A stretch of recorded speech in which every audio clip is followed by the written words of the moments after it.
Welcome to Accounting High. Your passion is for you. Your purpose is for others. Your passion becomes a purpose when you use it to serve others. Nobody's going to do this for you. Nobody is going to tell you what your purpose is. Nobody's going to figure that out for you. You got to figure that out. May I have your attention, please? I repeat, may I have your attention, please? This is another public service announcement brought to you in part By Accounting High, the views and events expressed here are of the next generation of accounting and tech professionals leading this space. Welcome to Accounting High. Whether you loved high school or you hated it, here we're on a mission to set our own traditions. Here's your chance to be a part of an unforgettable experience redone. So sit back, relax, and open your mind because class is in session. anything else? Yeah. So without further ado, introducing the star of our show. Nikole Mackenzie and Scott Scarano. We're gonna have a problem here. What's up, Nix? What's up, Scott? You look very sporty today. Sporty. Ooh, yeah, I'm sporty spice. Today's episode of Accounting High is purpose. And a lot of things I do are by accident or accidentally on purpose. A lot of my life has been accidentally on purpose. But this is a topic that's been on my mind. I've been telling you this is a P word. This was probably one of the first original Ps that I listed, and I wasn't ready for it. I wasn't ready for it until we were in Lake Tahoe. So tell me what happened in Tahoe. Was there a moment? Partially, like sometimes the moments kind of happen and then you look back on it in hindsight like that was the moment. And sometimes you know it in the moment. This was one of those where I think I knew it in the moment, and I'm always weary of those. If you think you know something in the moment and then time passes and it doesn't materialize or something changes or you feel differently about it, it's like these defining moments in our life. They tend to just happen by accident with me, and then you look back on it, it's like you designed it to be that way anyway, and you can see all the steps you get to get there. But let's kind of scope back and talk about why the hell, and that's kind of probably your reaction too, like why the hell, where does this fit in? Purpose. We're trying to talk about running a professional accounting firm here. We're trying to talk about being better managers, being better business owners, being better entrepreneurs. And it always starts with your core motivations. So as time passes as a business owner, you start to realize your anxiousness or anxieties, for me at least, around the business. And work just felt like work. And it was hard, and I was so glad to be done with it. And I didn't even know why I was doing it. I was growing the firm to be big because that's what everybody told me I should do. That's how I thought I was supposed to do this. I need to grow to 2 million now that I'm a million, right? You kind of figure out what you should do through the advice of others early on. At least I did. And maybe I was taking the wrong advice. Maybe I surrounded myself with the wrong people, but eventually started to figure out a thing or two and realize, yeah, I do need to make money. I do want to make money, but it's not about money. Like that's where I started saying it's about money until it's not. You got to really figure out what's going to make you happy all around. I'm reading a book right now that Dave Olson suggested to me after Accounting Salon. Shout out to Dave Olson at Nimble. It's Think Like a Monk. It's by a guy named Shetty. And I've been reading this since I got to Mexico, and I just finished a chapter, and every paragraph I read in this chapter was like, oh, this would be perfect stuff to talk about on tomorrow's episode. I was reading this last night. Tomorrow's episode, we're going to talk about purpose and all of these. This is all alignment. And then I look at the title of the chapter, and the title of the chapter is Purpose. And the entire chapter basically lays out how to find your purpose. Now, I have been talking about this and trying to find out. I wish I had this guide a year ago, 2 years ago. Then it would have fast forwarded me to get to where we're at now.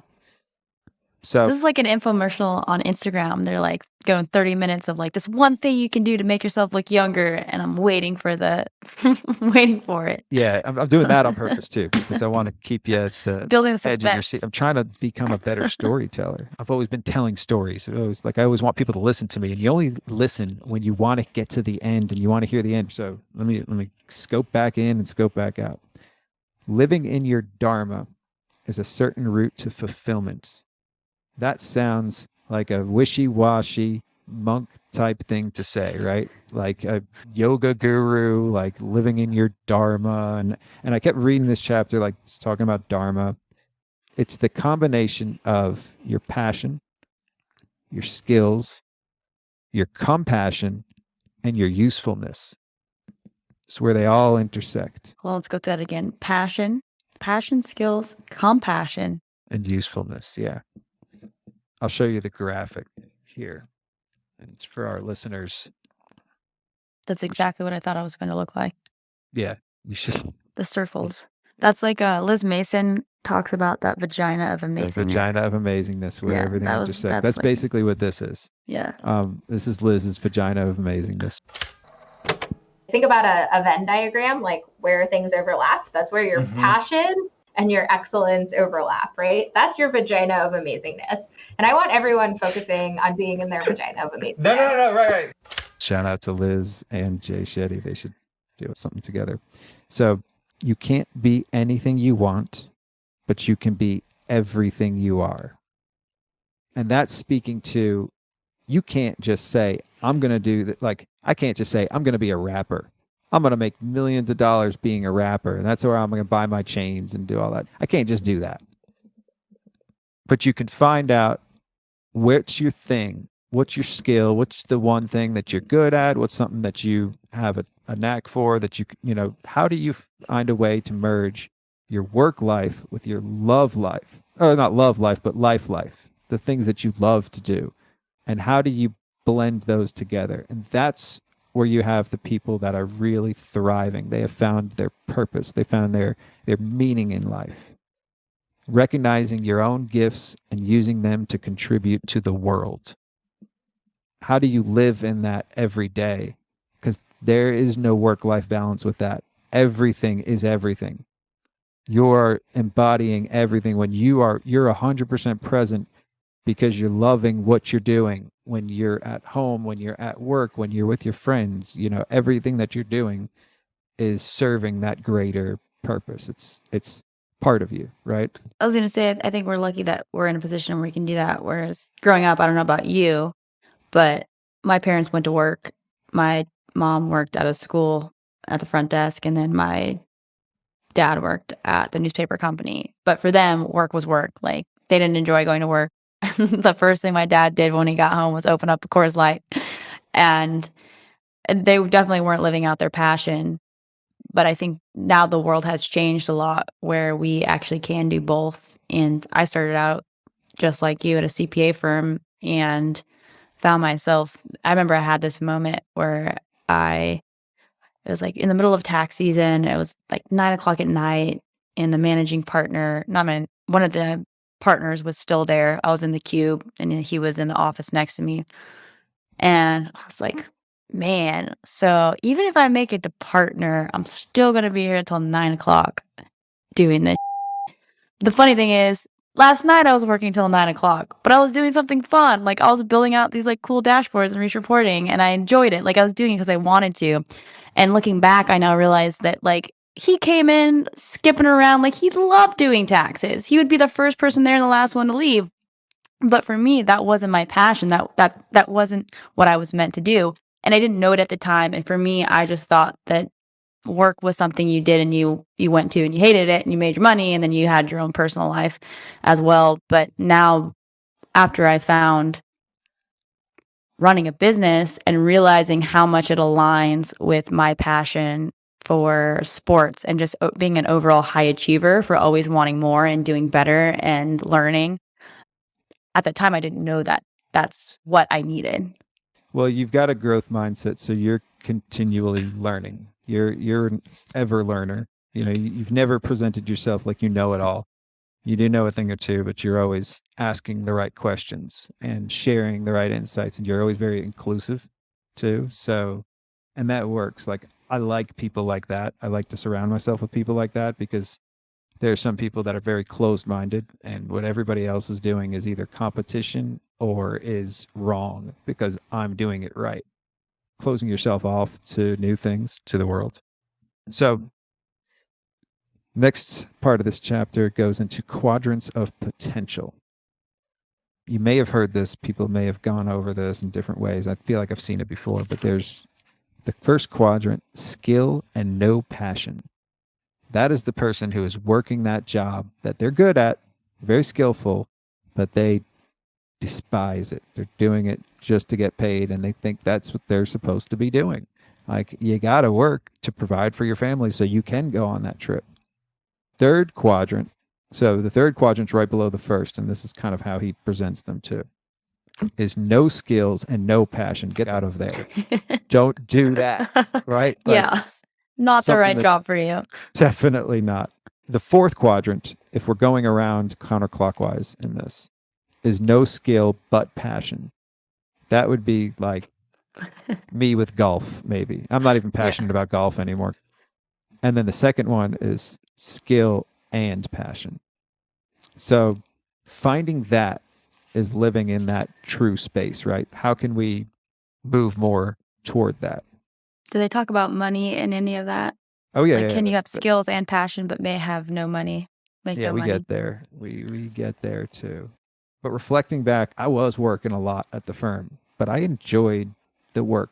What happened with me was, as I got out of the work, I did not enjoy running a business or managing people and dealing with the day-to-day of clients and all of that when it's just the business, because then there's nothing tactile.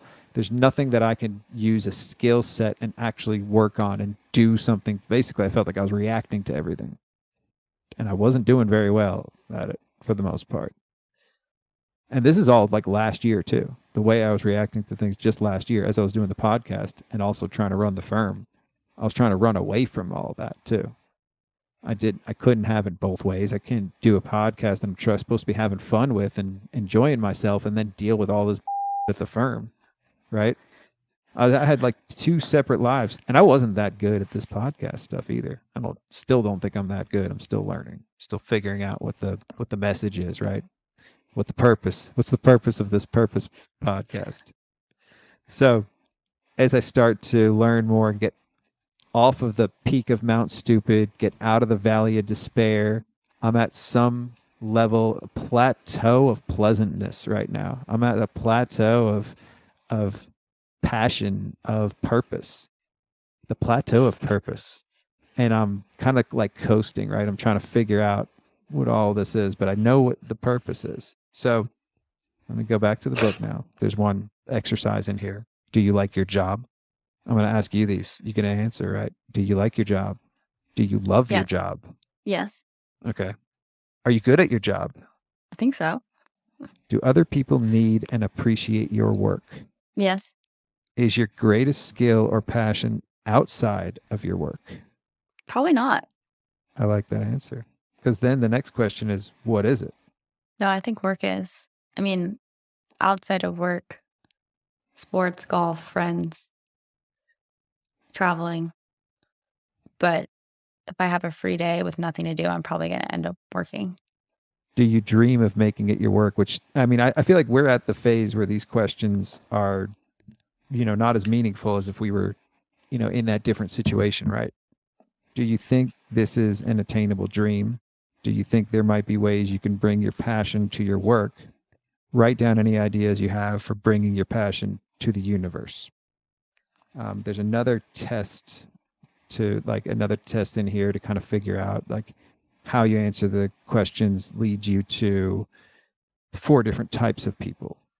And he defines them as leaders, creators, guides, and makers. And I've kind of defined who these people are in my life to figure out who I am, because I answered it and I fell between a creator and a leader, kind of like, and I definitely feel like I am sometimes in my life, I want to be a leader, but sometimes I feel more comfortable just being the creator. Well, sometimes they're not mutually exclusive because when not, you're yeah, you're creating right. things, people will follow you. So you become a leader without intending to. Leader's a tough one to really fully embody all around. So I'll get to the leader one. The leader's like one of the last ones that we go into, but creators, originally they were merchants, business people. Today they're marketers, salespeople, entertainers, producers, entrepreneurs, and CEOs. So yeah, leaders can be both for sure. We'll get to there. The So if skills, you're a CEO, you're probably a creator. yeah. Skills are brainstorming, Makes sense. networking, and innovating. They make things happen. They can convince themselves and others of anything. They're great at sales and negotiating and persuasion. Highly driven by money, pleasure, and success. Very hardworking and determined. Excel in trade, commerce, and banking. Always on the move. Work hard, play hard. Like that describes me Yep, to a That's T. me. That's you too. 100% me. 1,000%. No in between. Yeah. Now I always There's kind no of chill. yeah, right. And so, but it's for me. I wanted to see myself as a leader always before this, and I realized, you know what?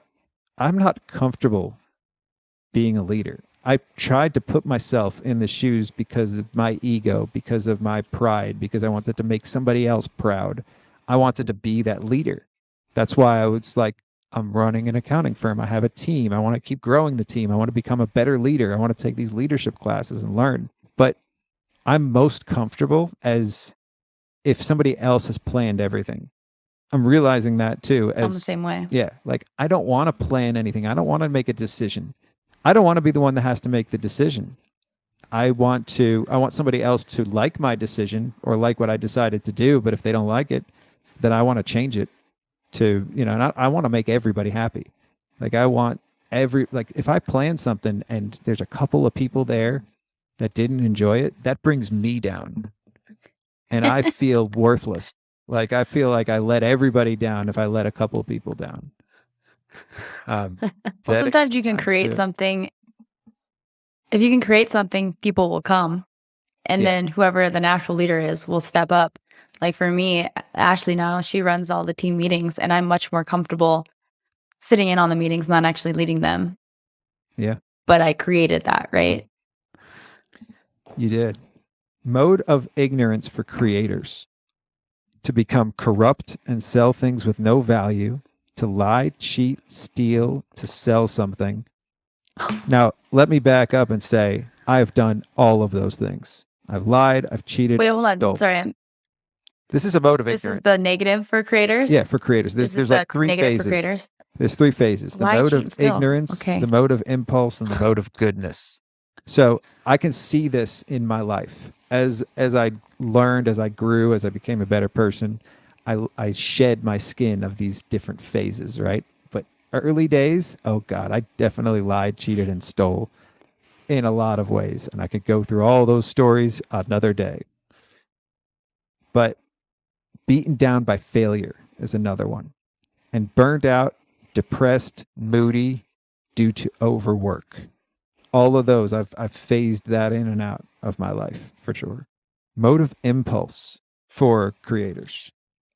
Status driven, and mode of impulse is sort of like the middle level. Status driven, dynamic, charismatic, and captivating. Hustler, goal oriented, and tireless. So, some of those are seen as good things. Charismatic, dynamic, captivating, tireless, and status driven. I don't know so much, but I still feel like I embody a lot of those things most of the time. Mode of goodness. So this is where we have to get to, right? And this is where I feel like I'm still getting there. I don't think I'm in goodness yet. Use money for the greater good. Create products and ideas that make money but also serve others and provide jobs and opportunities for others. I feel like we're there. I'm not necessarily using money for the greater good, but I feel like I'm there for the other ones.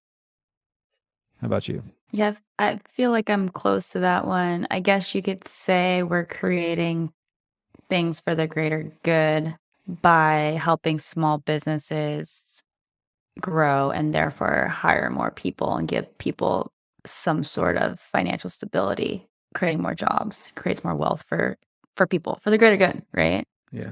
So for me, I think that the firm, for the most part, is serving the purpose of money, me making money. I do want to help people, but my passion, where I really want to help people, is to learn from my mistakes, and that's doing this podcast. That's helping people that are like me do better than I did.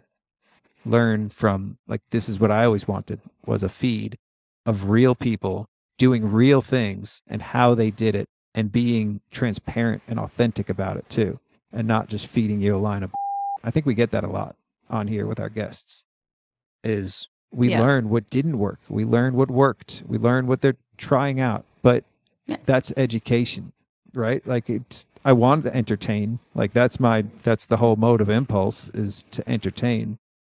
But creating something that serves others, that's what this is. Not really I think it can make money. I think this whole platform could definitely make money. It's proving that it can. But that's not the point. I didn't spend thousands of hours last year doing this to make money. Like, the ROI on that wasn't great, but We're making $5 an hour. maybe if I tabulated all the hours, might be less. So we do have others here. Makers are artists, musicians, creatives, writers. I would like to be a maker. I really would like to be an artist, musician, creative, or writer. They're social I need a workers, they're maker. therapists, yeah, they're doctors, they're nurses, they're COOs, they're heads of human resources, they're artists, they're musicians, they're engineers, they're coders, they're carpenters, they're cooks. Their skills are inventing, supporting, and implementing. The makers are like the integrators, and the creators are like the visionaries. Yep. In a lot of ways. Their mode of ignorance is depressed by failure. They feel stuck and unworthy and anxious. Their mode of impulse is explore and experiment with new ideas, juggle too many things at a time, lose focus on expertise and care, focus more on money and results. And their mode of goodness is driven by stability and security, generally content and satisfied with the status quo, choose meaningful goals to pursue. They work hard, but always maintain balance with family. Best right-hand man or woman, lead team gatherings, support those in need, highly skilled at manual professions. So most of these you can highlight in this. If you're a creator, you want to find a maker at your firm. And that we can go into the whole visionary integrator combinations, but they're explosive. They're great. You should check it out. I think you've got that with Ashley. I've got that with Chris. Yeah. There's No, it's game changing. It's game changing. I did see Blake as a guide. I'll read what guide is, and it's, Yeah. I'm pretty much describing him when I read guide. Guides are interesting. So guides originally and today are teachers, guides, gurus, coaches, and mentors. Their skills are learning, studying, sharing knowledge, and wisdom. So Blake has always explained and described himself as somebody that always was learning, always reading, always learning more. This is what he does every single week with the Cloud Accounting Podcast. I mean, he does most of the research. He reads all the articles, and they talk about everything that he's done that week. Like, he's digesting information for us to learn so we don't have to read it, right? That's how I always No, that thought takes of a it. lot of time. And you kind of have to like fact check it and make sure you have your like your own thoughts about it, but then also Well, make we're sure it's we're thinking legit. of how hard that would be for us. We could never do that because that's not who we're supposed to No. be, right? Like that's what about finding your purpose is, right? Like a coach, a mentor, no matter what role they play, they value knowledge and wisdom more than fame, power, money, and security. They like having space and time to reflect and learn. They like to work alone. They enjoy intellectual pursuits in their spare time, like reading, debate, discussion. They want to help people find meaning and fulfillment and purpose. That is Ryan Lazanis too. I'm describing Blake and Ryan Lazanis. Those are two people I know that this definitely applies to. Their mode of ignorance is they don't practice what they preach, they don't lead by example, and they struggle with implementation. So I'm not going to say, I'm not going to call anybody out on any of that, but we'll go to the mode of impulse. Is they love to debate and destroy others' arguments. And they Yep, that's use- totally Blake. they use knowledge for strength and power, and they're intellectually curious. And their mode of goodness is use knowledge to help people find their purpose. They aspire to better themselves in order to give more, and they realize knowledge is not theirs to use alone, but that they are here to serve. So, Earmark, that's what that is. Like, that's his magnum opus at this point, right? Spreading knowledge through the ears. I love it. Leaders are originally, now this is, I want to just say, every time I think leader, I think Kenji. I don't know if that's going to be the case on this, but let me hear your reactions to this. Originally kings and warriors. No, No. not Kenji. No, I don't know about that. Today, military, justice, law enforcement, politics. No, that's not Kenji. I don't know. That's not Kenji. Definitely not law enforcement or politics. I don't know. Maybe politics. Maybe at another life. Skills: governing, inspiring, engaging others.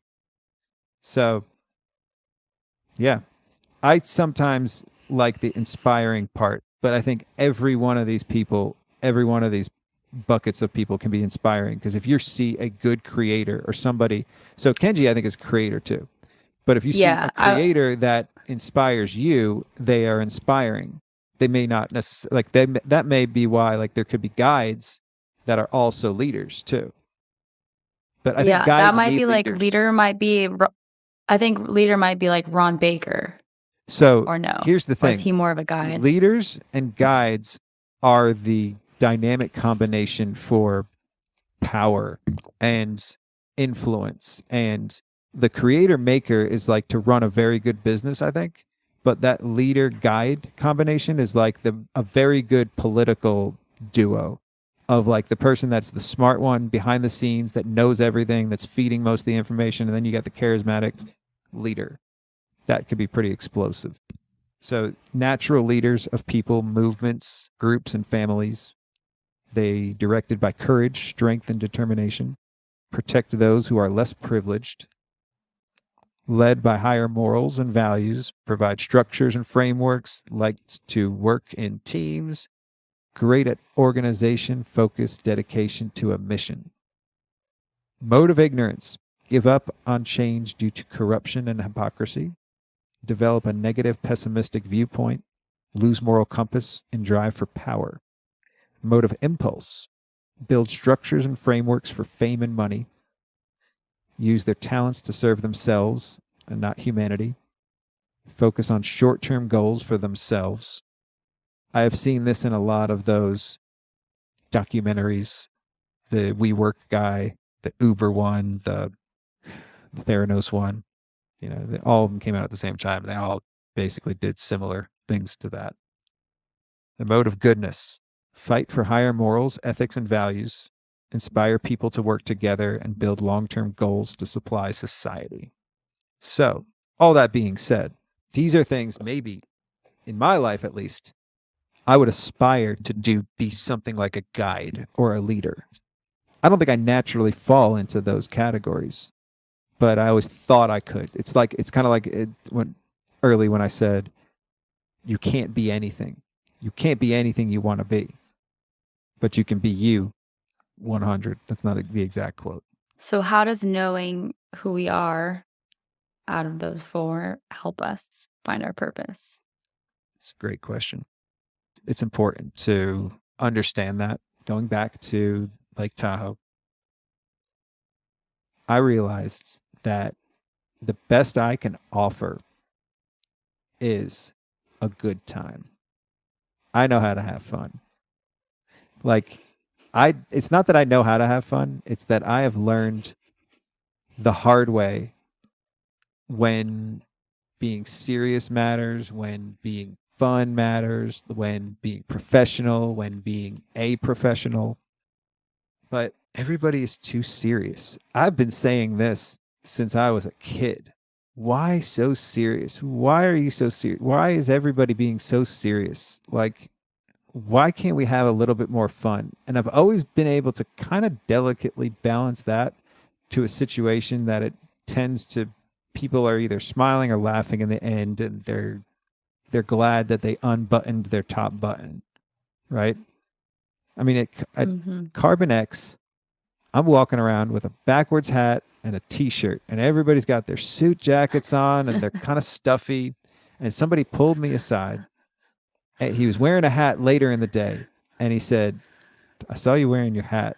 And I had to go back up to my room and grab my hat because I didn't know why I buttoned myself up. Like, if it was just one other person that could notice that, and it could, you know, they could unbutton. Like, I felt like at first, you know, I didn't even notice that I was different than anybody else, that I was wearing anything different. I had no idea until somebody else brought that to my attention. So that's okay. But I think most of the reason why we're serious is because we're so worried about what somebody else is going to think if we do different, or if we just do us. Some people maybe are comfortable in that suit, and definitely keep it on. I prefer you wear it if you're comfortable with it. But wear something that you're comfortable. Unless they even told us it was black tie for the dinner, and I wore a t-shirt with a chain and a jacket. And it was somebody else's jacket. But it was black and white. And I wore the right colors. And I wore red. You wore red. I know. See, that's the thing. I love that, because it's all about colors to me. Whenever they say whatever you have to do, I saw black tie and white. So I made sure I brought black or dark jeans and a white t-shirt. And I could say I got the colors down. But that wasn't really the point. I just didn't read the instructions. Yeah, that's why I wanted you to wear the red one, though. It's that you stood out, right? Everybody else was wearing black and white. You're wearing red. So that was cool. But I've always been the one to try to be different too. Like, sometimes I go a little too far out of my way to try to be different, or to try to poke fun at something, or mess with the rules, like, or try to break the rules or bend them to see how far you can bend them before they break, or what happens if they even break. Like, that has just been my mode of operation. And I'm never out to harm anybody. I'm never out to hurt anybody doing that. That's just how I've done it. Has that ever backfired on you? Like, taking it too far, or have you ever gotten any negative feedback? Well, yeah. I mean, every time I got plenty of times that happened, but that's where it's kind of by accident and then on purpose. So accidentally on purpose. It's always like every time Zachary says, "You shouldn't say that on the podcast," or somebody else like says, "You shouldn't leave that in there," like, or "Don't do that," or my mom will tell me not to do something, like, usually then I run into that direction and continue doing it. Or, why would he say that? Like, all of those things. Like, I'm just trying to figure out what's socially unacceptable, what's going to really alienate me. Right. Like, what could I say that would really, really alienate me? And I don't know if I have any thoughts like that in my head. Maybe some, but what line can I cross today? Yeah, what line can I cross today that won't? So it's balancing between being socially acceptable and growing a social platform or following, and people accepting you more than generally. Like, there's only a certain percentage of people that are going to really like everything you do, like you said. And that's a lower percentage. So some of it is buttoning up and finding the right balance. I was going to say it's knowing your audience, but when you create your own audience, then you can say whatever you want. Exactly. Yeah. Yeah. And that's, there you go too. That's part of the flow of this is I want the audience to be broader. I want them to still appreciate and have some takeaways from this and learn, but also not judge it every time too. Like, some people, the second they turn something on or they listen to somebody, they're judging it immediately. Maybe they're judging themselves, maybe they're judging others, but I want this to be free of judgment. So if you're 45 minutes into this episode, you're not judging this. Either way, let's get back to the purpose of this. So figuring out, once I figured that stuff out and I'm more comfortable in my own shoes, then I can help others, right? It goes back to the get yourself figured out, check your mask, make sure you can breathe freely. As I've been meditating more, I've become a better breather. I've been more relaxed, less anxious. I have more composure and more calm because I know and I understand what matters and what doesn't. Like before I could help anybody else, I had to figure that out for myself too. And now I feel like I'm more present around my team and I care more about what is going on, what the issue is, and how I can help rather than avoiding responsibility or avoiding anything that would require more work, because I actually do care now. And it started with we're more profitable, so we're making more money, so I'm less resentful of everything that's going on. But when I said we lost people, Times are good. times are good right now, right? Like, but we lost 2 people recently, but we needed to. We had too many people as it is. I can't just get rid of people, but we overhired. I didn't fill it with enough work because they couldn't handle it. When you turn the hose on and you're sending them too much work, then everybody feels too busy, right?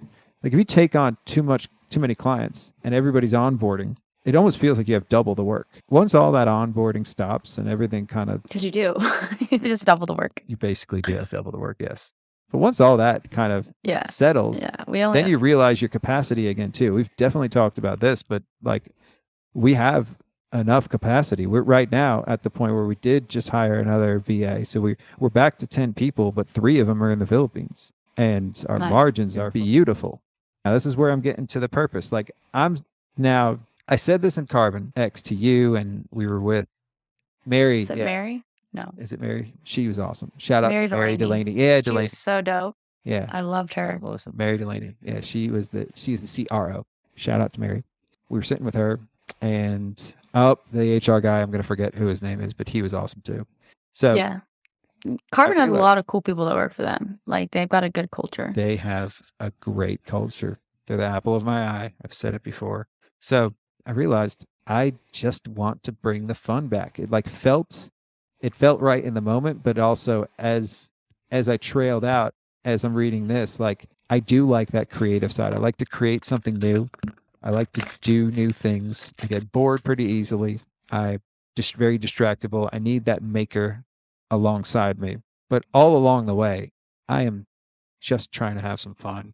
Let's have some more fun.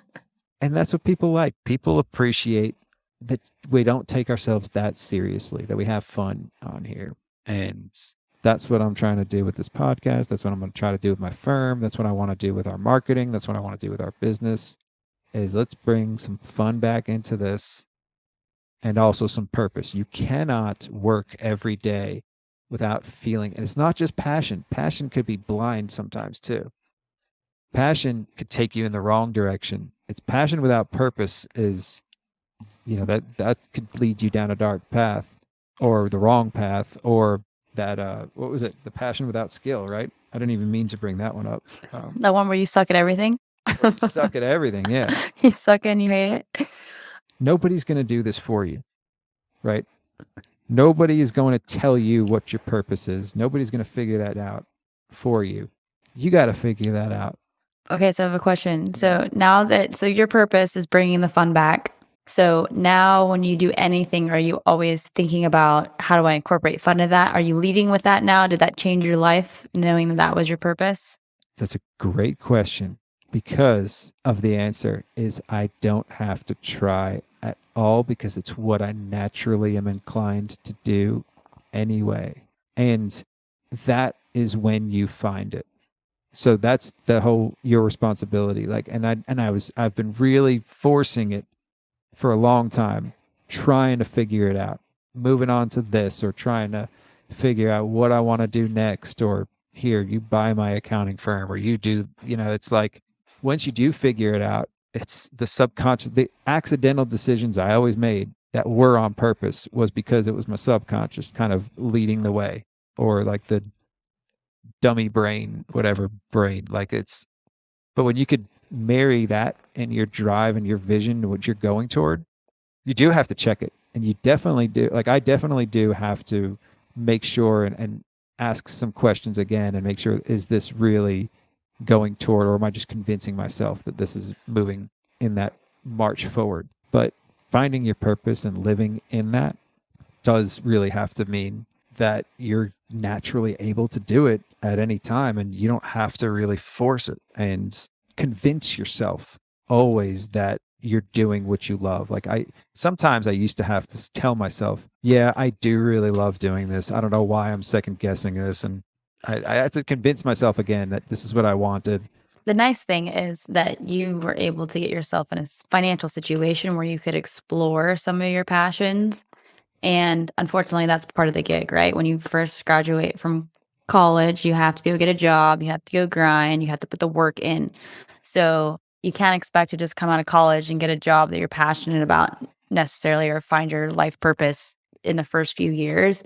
It's really about, if you're lucky. Yeah, if you're lucky, like you do have to put in the work and explore and figure out what it is that you like. And also, I think that your purpose can change over time, depending on where you're at in your life, right? Yes.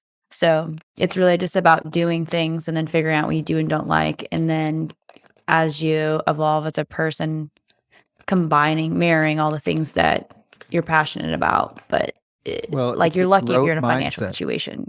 Yeah, it's that growth mindset. But the financial, that's why I said early on at the first episode, it's about money until it's not.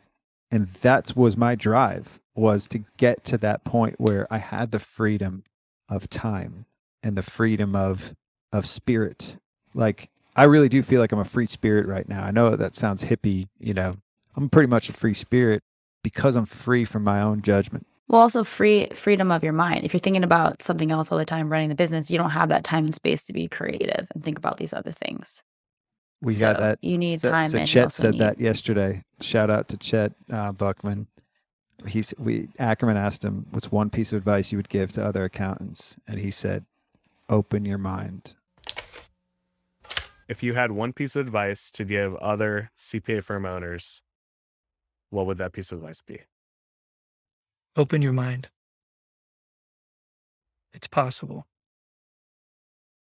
So as you envision kind of like, Scott, we were talking about the ideal day, the ideal firm, the ideal work life, you can have your cake and eat it too.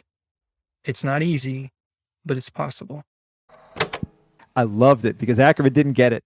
Definitely didn't get it at first, and his mind kind of exploded. But then he went on and he said, create that extra space. And then it started to sound like what Ron Baker was saying on his episode too. As fast as people change their minds. If you want innovation and creativity, I need to be able to put my feet up on the desk and read a book and stare out into the sky. Try and do that in a CPA firm. I'd be sitting at my desk, like after lunch or something, in my cubicle, and a manager or a partner would walk by, and I'd have my feet up and I'd be reading a book, and they'd say, Baker, what are you doing? I'm reading this book. And he said, don't you have anything to do? Yeah. Well, what are you doing? I'm reading this book. Create extra space. And we talked about this in our team meeting today too. So I love that you said it, because that's true. You need to open your mind to rethink your life, your purpose, but not just that, how you do everything. Is the way you're doing it the most efficient and most effective? Is there a better way to do this?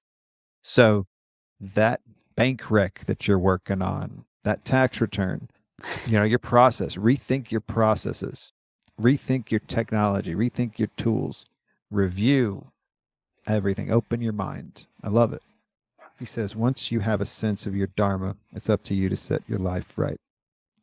We're not always going to be in a place or a situation where others recognize our dharma, bend over backwards to help us. As we all have experienced at one time or another, bosses don't always tap into their employees' potential. I agree with that 100%. We will never live in an idyllic world where everybody constantly lives in their dharma, with occasional pauses for their bosses to call and ask if they're truly fulfilled. It's our responsibility to demonstrate and defend and define our dharma, and that dharma is our purpose. A person that isn't living it is like a fish out of water. You can give the fish all the riches in the world, but it'll die unless it's returned to the water. Right? I'm in the water right now. I'm swimming. And that's because I'm doing something that I feel like I'm reasonably good at and I can make money doing it. And that's both like running an accounting firm and this podcast. Like that's both of them now. And that's why I'm very passionate, but also trying to sharpen my sword and get better at it too. Be a fish in the water. Passion in service of others. Your passion is for you. Your purpose is for others. Your passion becomes a purpose when you use it to serve others. That's why I wanted to talk about purpose. We can go into passion after, because that's what Kenji wanted to talk about. Passion, partying, and what was the others? I gave you a few of them, but I said pain, pleasure, passion, and partying. Now maybe that's something else in there. And then Scott sent those to me, and I said, this is the wrong podcast. That sounds like a sex podcast. Passion without purpose is selfish. Okay, so passion is for you, purpose is for others. Interesting delineation. What comes to your mind? Why did that strike you as interesting? I just never really thought about it. I guess I figured they were like one and the same. Like you do what you're passionate about because it's your life purpose. But really, purpose is about, like you said in the beginning, combining your passion with what you're good at and what is useful. And then I don't know where compassion comes in, but compassion's a word in there as well. Compassion is that's good for your next rhyme or your next flow. Work that because compassion never goes out of fashion. Well, I don't know. I mean, compassion doesn't never go out of fashion. Yeah, you're right. So there's something to be said about the passion is for you, the purpose is for others. Like if you're really passionate about something, is it like that's where money comes in? That's where money is the equator of a lot of this, because if other people are getting value for it, then they're going to pay for it. And so you could be very passionate about something and very passionate about it, but it won't make any money because it's not serving anybody else but yourself.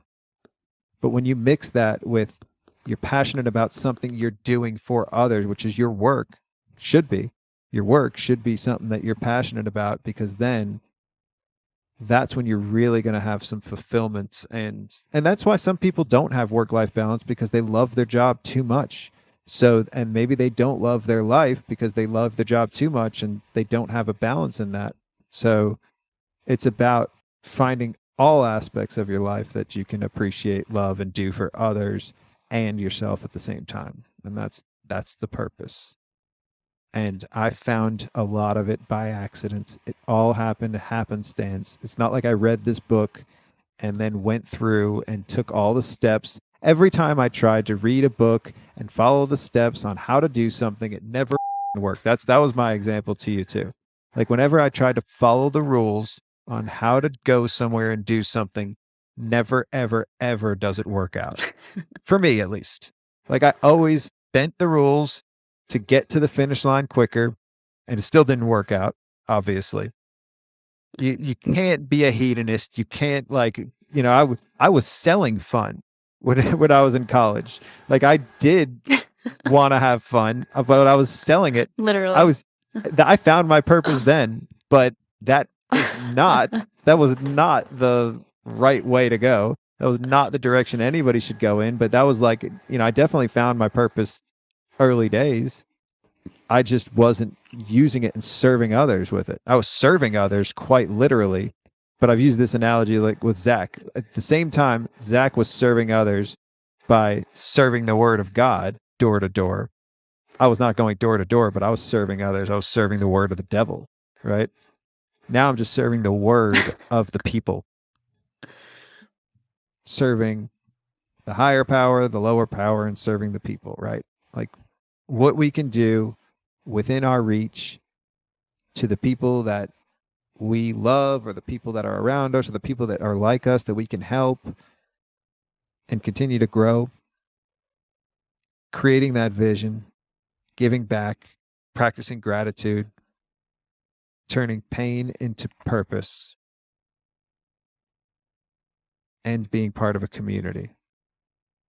All of those I just Googled and found how to find your purpose in life in 12 steps. And that's what those were. That was some of the steps. Instead of listening to this episode, you can just Google search.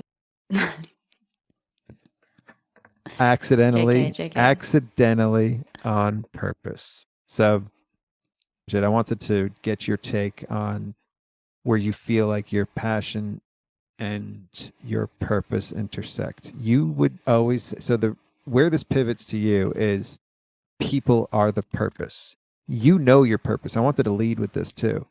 You've known your purpose forever. And you always repeat it. Every time you hear it, it's like, oh wait, that's my saying. You know it now. You're owning it now because you put it in your rap. But how about that? Yeah. Like your purpose, people are the purpose. Where do you get your most fulfillment? I get my most fulfillment when I'm with my accounting friends. Like when we're at conferences or we do our group trips, that's when I'm the absolute most happy because it combines my love for accounting and business ownership with my friends and being around people. And it's funny because I used to be really, really shy when I was younger, like wouldn't talk to people.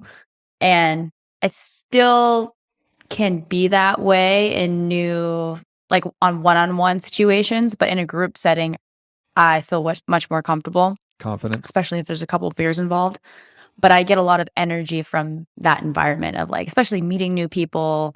And I authentically you feel more enjoy accepted learning with accounting friends than with some people would probably feel. Yeah, I would say with accounting friends, I feel like I can be 100% myself. Like you were talking about wearing the backwards hat or whatever you're wearing. I totally feel the same way with my accounting friends. Like I can wear whatever the hell I want. I can say whatever I want. And there's no judgment there. Just like everyone. And that's what I love about our accounting community too. Is like we have people from different religious backgrounds. We have people from different states, from different countries. And everyone's a little bit different. Everyone's an accountant at the end of the day. So we're a little bit weird and nerdy. But we just love hanging out and talking about business, but then also having fun together. Yeah. So like one day, after I get tired of running momentum, I have to think about how can I combine that passion for hanging out with all my accounting friends and also the some of the people that work at some of the apps we use. Love seeing those people. So I'd love to be able to combine friends, though. Those two things. Well, that's where I'm at. Those people are accounting friends too. Like it all counts. Anybody in this industry, I consider them accounting friends. Is a friend. So, and I consider anybody that I look up to a friend. Hopefully, they would consider me a friend too. But anybody in this space up here, anybody in this bubble, I consider a friend. Like maybe they don't consider me a friend sometimes, but I consider everybody a friend. And when I changed my mindset on that, like that's when my life changed too, because nobody was really like out to get me, or I wasn't out to get anybody. I wasn't competing to get first place in this or to be the best at this. Like that's how it used to be. And I've talked about that mindset shifting as well. But that's also why I felt like I can contribute more. Like people aren't really, they're not saying I'm an idiot. Some people do actually value what I have to say. I value what everybody has to say because I got a lot to learn and I always will. Like there's always everybody and every individual, anybody, you can give me any accounting firm owner and they will have plenty of value to add on this podcast. I could have anybody come on and they will add some value because everybody has their thing. Everybody has something that they are great at in their life. And that's part of their purpose, I think. And helping people find that would be awesome. Like I would love to go on that journey with anybody and help them get closer to that and get them to enjoy every bit of it instead of convincing themselves that they enjoyed it or working until 9 and your kids seeing you miserable. Right? Like, There's some risk, right? Like, I remember when I quit my job at the CPA firm I worked at, I called my mom and I was like, I quit my job. Like, I was just over it. And I had no other job lined up. And we ended up getting in a fight because she was like, is that a good thing? And I was so angry because I thought that she was going to be excited for me because I was so excited. And for her, it was like, that was stability. That's a job. And now, like, you live in San Francisco, all the reality side of it, right? You live in San Francisco, it's expensive there. You have to pay your rent. How are you going to do that? And for me, I wasn't thinking about that. I was just thinking about, I was ready for a change and I didn't know what. And I knew this was like the catalyst that I needed in order to do the next thing. It was like, I need a fire under my to do something different. And that was the only way to do it. So you do have to take a little bit of risk sometimes to get to find your purpose. Like you took a risk with the podcast, right? This could have been a complete flop. You could have wasted a lot of time. And then the more time that you've spent on it, the more ideas you've had, that it's turning into something now more than you probably ever would have imagined when you originally thought, I want to start a podcast. Yeah. Well, the podcast became the platform to find the purpose mixed with the passion and the project. I'm just trying to pull all our P's in again. Podcast is the platform, and then it becomes part of the larger platform as I continue to evolve and grow. So I took some notes here talking to Blake today. He said that this podcast is made so you can build the lifestyle practice of your dreams. I don't know about the lifestyle part, but we're learning, me and you and Ackerman and everybody that's part of this is learning from successful firm owners to learn what works, what doesn't work, so that we could build a better tomorrow for the accounting world. We're learning and we're disseminating that to the listeners so they can pick what they want to do and how they want to change their practice and how they want to build the firm for them. Whether it's a firm that scales up and grows and sells, or a firm that lives with them in harmony with their life. Trying to make the accounting world a better place. One ear at a time. Thanks, Scott. See you next time.